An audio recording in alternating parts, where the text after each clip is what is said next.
हर हर महादेव। प्रिय दर्शकों, आप सभी को महाशिवरात्रि की ढेर सारी शुभकामनाएं। भगवान भोलेनाथ आपकी हर एक मनोकामना को पूरा करें, आपको मनवांछित फल की प्राप्ति हो, सभी को मनचाहा जीवन साथी मिले। मित्रों, आज हम आपको महाशिवरात्रि की पावन पवित्र कथा सुनाने जा रहे हैं, तो आपसे निवेदन है कि आप इस कथा को पूरा ध्यान से सुने।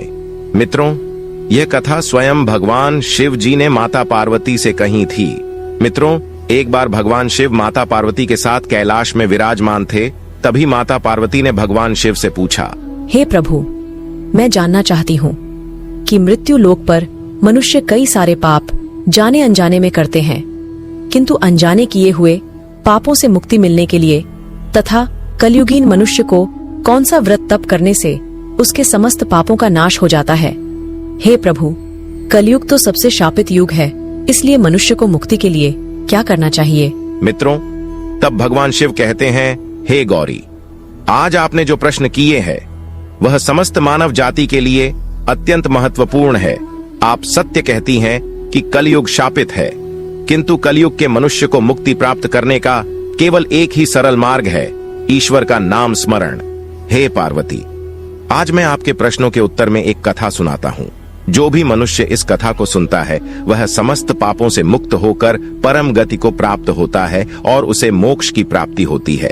इस कथा का श्रवण महाशिवरात्रि के दिन करने से उस मनुष्य की हर मनोकामना पूर्ण होती है। जो भी स्त्री पुरुष महाशिवरात्रि के दिन उपवास रखकर केवल एक बार इस कथा का श्रवण करता है, उसके समस्त पाप नष्ट हो जाते हैं। उन पर मेरी कृपा दृष्टि सदैव बनी रहती है, और जो शिव के शरण में आता है, स्वयं मृत्यु भी उसका कुछ भी अनिष्ट नहीं कर सकती है। हे गौरी, तुम इस कथा का प्रसार अवश्य करना, ताकि जो भी कुमार या कन्या इस कथा श्रवण करें उसे मन चाहे जीवन साथी की प्राप्ति हो। तब देवी पार्वती अत्यंत उत्साह के साथ कहती है, हे प्रभु, इस कथा को मैं पूरे हृदय के अंतर्मन से सुनूंगी और इसका प्रसार भी करूंगी। आपकी इस पावन कथा का श्रवण करना मेरा और समस्त मानव जाति का सौभाग्य है। कृपा करें और इस पवित्र शिवलीला कथा उसे सुनाई। मित्रों, भगवान शिव कहते हैं, हे पार्वती, एक समय की बात है, दूर किसी देश में चित्रभानु नामक एक शिकारी रहता था। वन्य जीवों का शिकार कर अपने कुटुंब का पालन पोषण करता था। वह हर दिन जंगल में जाकर शिकार करता था, यही उसका नित्य काम था। इसे करते करते वह अत्यंत पापी, निर्दयी और निष्ठुर बन चुका था। अत्यंत दरिद्री होने के कारण उसने अपनी पुत्री के विवाह के लिए एक व्यापारी से कर्ज लिया हुआ था, लेकिन वह कर्ज को समय पर चुका नहीं पाया, जिससे क्रोधित होकर व्यापारी ने उस शिकारी को एक शिव मठ में बंदी बना दिया और उसे कोठड़ी में कैद कर दिया। संयोग से वह दिन महाशिवरात्रि का था। उस दिन शिव मठ में शिव पुराण की कथाएं सुनाई जा रही थीं और वह शिकारी बड़ा ही ध्यान मग्न होकर शिव जी की कथाओं को सुनने लगा। फिर उसी दिन शाम को उस व्यापारी ने उस शिकारी को कर्ज चुकाने की बात कही। तब शिकारी ने अगले दिन सारा कर्ज चुका दूंगा ऐसा वचन साहूकार को दिया। तब जाकर वह कैद से मुक्ति पा लेता है। मित्रों, भगवान शिव कहते हैं, हे पार्वती, उसी समय वह जंगल में शिकार करने के लिए निकल गया, ताकि वह शिकार कर उस प्राणियों के मांस, दांत तथा चमड़ियां बेचकर व्यापारी का सारा कर्ज चुका सके। वह बहुत समय तक जंगल में शिकार की तलाश में इधर उधर भटकता रहा। वह भूख प्यास से व्याकुल होने लगा और शिकार की तलाश में चलते चलते वह एक तालाब के किनारे बेल वृक्ष पर चढ़कर अपना पड़ाव बनाने लगा।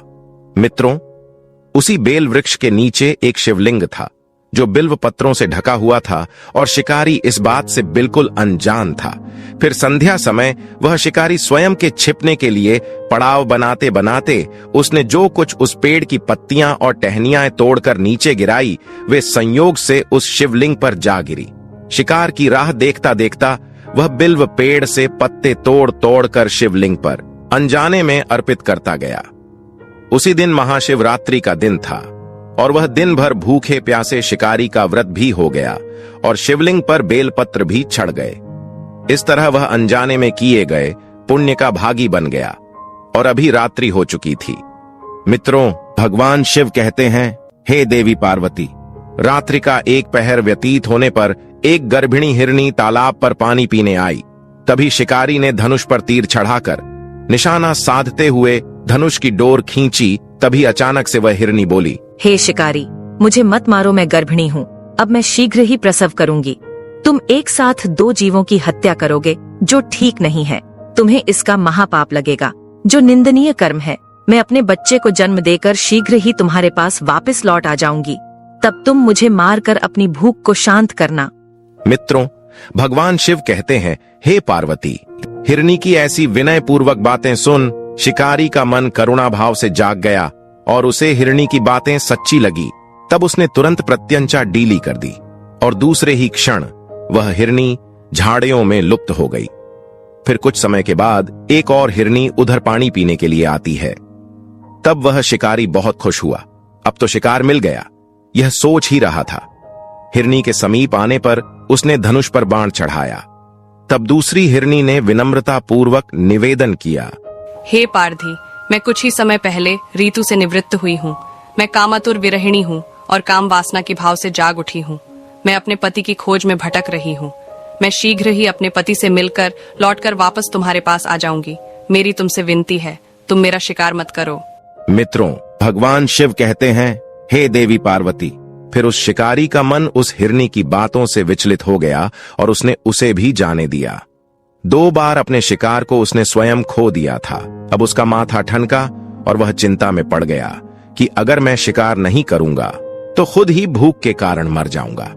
मित्रों, अब रात्रि का आखिरी पहर बीत रहा था। तभी एक हिरनी अपने 2 बच्चों के साथ उसी तालाब पर पानी पीने के लिए आती है। तभी वह शिकारी सोचता है, वाह क्या बात है, आज तो दावत होने वाली है। यह कैसा दुर्लभ सुवर्ण अवसर आया है।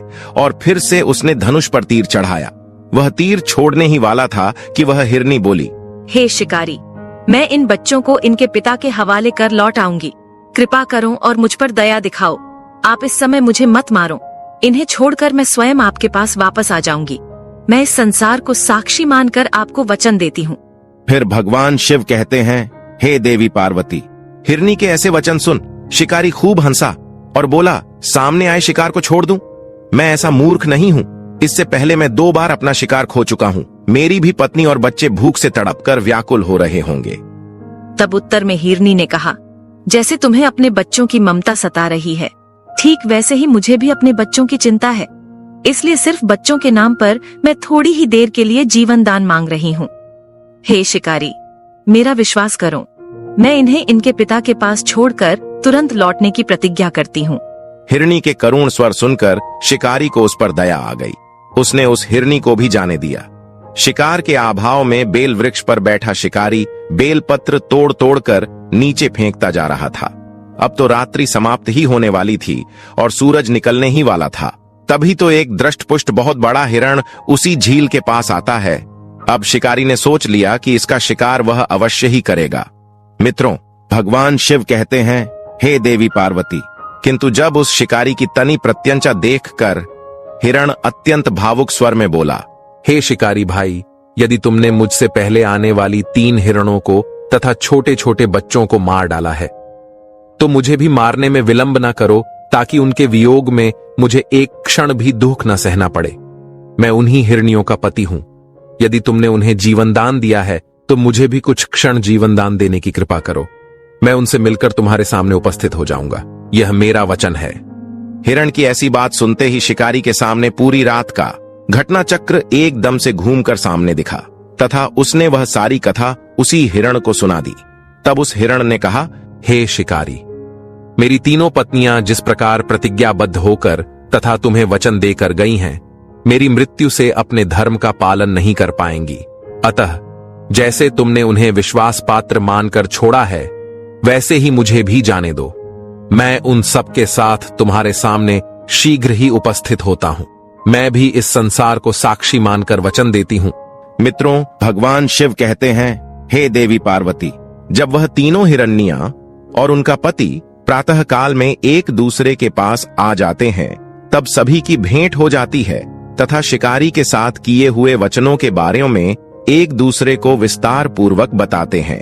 तब प्रत्येक हिरनी स्वयं को ही शिकारी के पास जाने की बात दूसरों से करती है और वह तीनों अपने परिवार को बचाने के लिए एक दूसरे को मनाने का प्रयास करती है। उनकी ऐसी भावुकता और प्रेम व्यवहार को देखते हुए नर हिरण की आंखों में आंसू आ गए और वह बोला, हे प्रिय, तुम सभी एक दूसरे के प्रति जो हट कर रही हो उसे अभी छोड़ दो। धर्म के अनुसार हम सभी ने शिकारी को वचन दिया है कि हम वापस जरूर लौट आएंगे, इसलिए हम सभी को वहां जाना चाहिए। अगर हम वहां नहीं गए तो हमें झूठ बोलने तथा धोखा देने का महापाप लगेगा।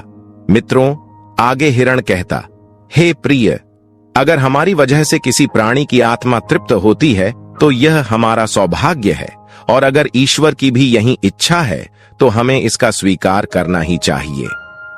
मित्रों, भगवान शिव कहते हैं, हे गौरी, अपने पति की ऐसी बातें सुनकर सारा परिवार उस शिकारी के पास प्राण देने के लिए निकल जाता है।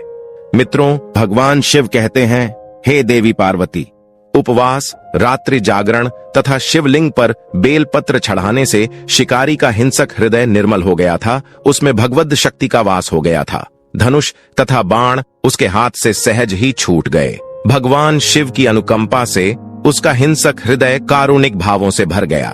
वह अपने अतीत के कर्मों को याद करके पश्चाताप की ज्वाला में जलने लगा। मित्रों, भगवान शिव कहते हैं, हे देवी पार्वती, थोड़ी ही देर बाद वह हिरण सह परिवार के साथ शिकारी के सामने उपस्थित हो गया ताकि वह उनका शिकार कर सके। किंतु जंगली पशुओं की ऐसी सत्यता, सात्विकता एवं सामूहिक प्रेम भावना देखकर शिकारी को बड़ी ग्लानि हुई। उसकी आंखों से आंसुओं की धारा बहने लगी। उस हिरण के परिवार को न मारकर शिकारी ने अपने कठोर हृदय को जीव हिंसा से हटाकर सदा के लिए कोमल एवं दयालु बना लिया। मित्रों, भगवान शिव कहते हैं, हे देवी पार्वती, देवलोक से समस्त देवता भी इस घटना को देख रहा था। घटना की परिणति होते ही देवी देवताओं ने पुष्प वर्षा की। उसी समय स्वर्ग से एक दिव्य विमान उस जंगल में उतरता है और वे सभी शिकारी तथा हिरण का परिवार उस दिव्य विमान में देवताओं के साथ बैठकर मोक्ष को प्राप्त हो जाते हैं। मित्रों, भगवान शिव कहते हैं, हे देवी, आज मैंने महाशिवरात्रि पावन कथा सुनाई है।